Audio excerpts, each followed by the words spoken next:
What is the Blücher sabre and how does it differ from the British 1796 light cavalry sabre? So this is the model 1811 so-called Blücher, named after General Blücher, sabre. And as many of you will be thinking, but Matt, that looks exactly like a British 1796 light cavalry sabre. And there's a very good reason for that. And in fact, very often you see these sold as British 1796 light cavalry sabres. Why? Partly because people don't know the difference and partly because you can get more money for a British 1796 light cavalry sabre. These often don't date to the Napoleonic period. You often see them listed as Napoleonic period swords because they'll get more money that way by dealers. Sometimes it's just pure ignorance and people don't know the difference. And sometimes it's deliberate, definitely. But quite often these Prussian sabres aren't actually Napoleonic because these continued being made throughout most of the 19th century. And in fact, it seems that they were still in use by certain, perhaps mounted artillery regiments in the First World War, which is probably how some of these ended up coming back to the UK and elsewhere. So this, quite simply, is based on the British 1796 light cavalry sabre, of which I have one here, of course, conveniently. I've also got some officers' versions behind me, but I thought I'd grab a trooper's version for this video. And you can see they're really very similar swords. But I'm going to show you in a nutshell, without sort of blathering on too much, how to spot the difference between these two swords at pretty much at first sight. Once you understand the differences, you should be able to see the difference pretty much straight away. The first thing to say is the blades are extremely similar, assuming that this is an early-ish type of Blücher, okay, a model 1811. Later models of these sometimes get narrower blades, and so this basic design of sword stayed around in Prussia, not just Prussia, but also other German states as well, post-German unification, and was still in use by various types of regiment. The so-called P guard, this type of kicked-out stirrup guard, was still in use, as I say, in the First World War and even after that. But the later ones tend to be narrower and a little bit more dainty in their design. This earlier big chunky type that looks like the British 1796, as I say, is generally speaking earlier. But these were still being made, I believe, in the 1880s to pretty much this exact pattern. Still this broad, still this big. So therefore, many of these are definitely not Napoleonic. Many of these are what we would call in Britain Victorian era, much later, a couple of generations in many cases. So how do you tell the difference? Well, the first thing to say is the blades are extremely similar. If the blade looks like a 1796, that's not necessarily going to tell you whether it's a Blücher or a 1796. The hilt is really where it's all at, which is quite convenient because the hilts are usually what's pictured in whether it's auction catalogues or dealers' websites or whatever. Now you'll notice they are fundamentally pretty much a similar design of hilt.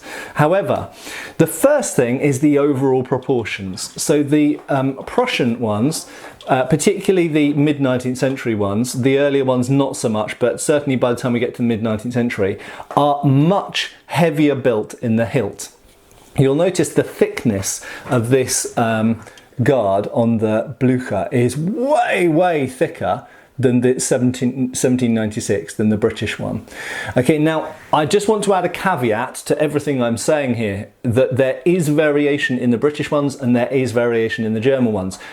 Both in Germany and in Britain, these were made by numerous different manufacturers, and whilst they are both patterns, that is, they are models, there are variations from individual makers, from different makers, and also from across periods as well. They do vary a little bit throughout time, and they do vary by maker. So some 1796s are a bit chunkier, some are a bit more dainty, but these are generally speaking the main differences. So the Blücher, the 1811 Prussian sword, has a much thicker guard. The whole of the guard is much thicker metal than the 1796, and of course this means it's heavier as well. Secondly, the back strap, or back piece as it's sometimes called, okay, that comes around here and goes from pommel to the ferrule, which prevents the grip splitting incidentally. Nothing you can tell in the difference in the ferrules, but the back piece or back strap. So there are two, let's say three main differences between the 1796 and the model 1811 Blücher. The first one is the 1811 Blücher is always very curved shaped like this. not particularly canted forwards, not canted so much, but it's just very rounded at the back. Now, some 1796s are like that, but most aren't. Most are a little bit straighter here, okay? That's a fairly minor difference, but more major differences. Firstly, have a little look at where this ear or langet is at the side, okay? And you can see that the Blücher one is nearer to the middle of the grip. It's further up. The 1796 is much, much closer to the ferrule. Okay, so that's a fairly major difference. And lastly, it's the shape of the pommel. The Blücher has a very rounded pommel, and again there can be variation. The 1796 tends to be closer to the line of the guard, okay? But really the main thing to look for with the Blücher is the overall shape, this curved nature of it, and where the ear or langet is located at the side with that lateral rivet coming through. The next thing to really notice is the shape of the grip, and this is something which is fairly consistent, and that is that the German Blücher has a real bulge here. In fact, some of them are so bulgy at the side, I actually find them quite uncomfortable to hold them. That might just be a personal thing, but they really bulge out at the middle here, which again, some 1796s do bulge there, but they rarely bulge as much and certainly not as consistently as the German Blücher does.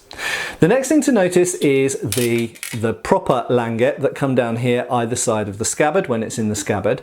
The Blücher ones are big and round. Now again, some 1796s do have big round langets, but when you combine all of the other things we've mentioned, the very thick guard, the shape of the backstrap, the bulge of the grip, if you've also got this big rounded langet here, whereas we do have a rounded langet on the 1796, but it's smaller, then that's a giveaway that this is a Blücher. But overall, familiarise yourselves with what these two look like. The Blücher grip is longer, bulkier, heavier, bit rounded shape, rounder grip, rounder backstrap, rounder langets.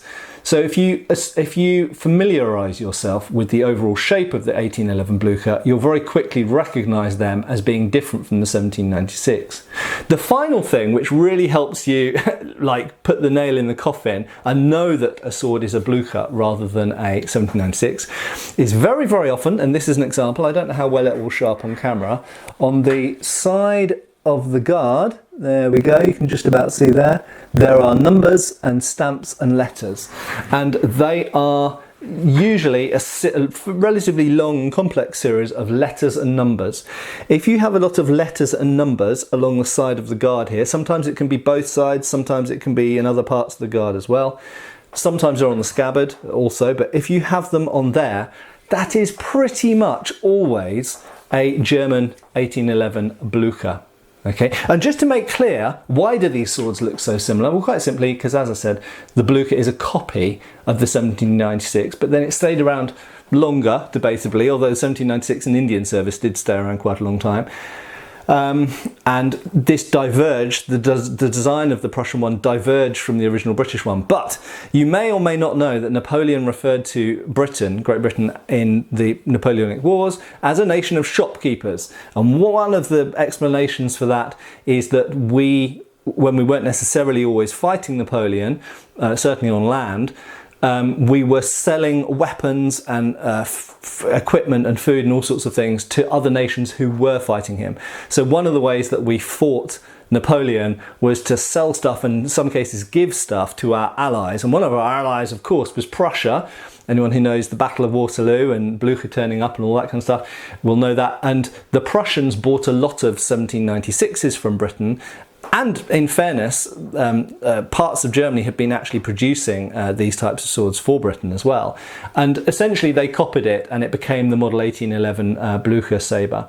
But then, as I say, it diverged from that over time. It diverged from the original British pattern, which was designed by John Gaspard Le Marchant and Osborne, I think it was, in 1795-6. Anyway, there we go. Those are the main differences between the British 1796 and the Prussian model 1811 Blücher. Which is a better sword? That's a matter of preference. The Blüchers tend to be heavier and a bit clunkier, but they're probably stronger as well. So if you don't mind a sword being a bit heavier, but being stronger, that might be your preference. If you prefer a sword that's a little bit more nimble, on average, there are variations between these two. As I say, these vary a lot, the 1796s. But generally speaking, if you prefer a lighter, more nimble sword, then the 1796 is better. But beware, if you're buying antiques, the British 1796 is really quite a bit more expensive on average than the Prussian Blücher is, and you can get mid-19th century Prussian Blüchers for quite reasonable money.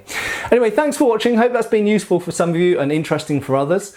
If you like more videos like this, don't forget to subscribe and please click that notification bell. Thank you for watching. Please come back and give us a like if you liked the video, and I'll see you again soon for another video. Cheers, folks. Thanks for watching. We've got extra videos on Patreon.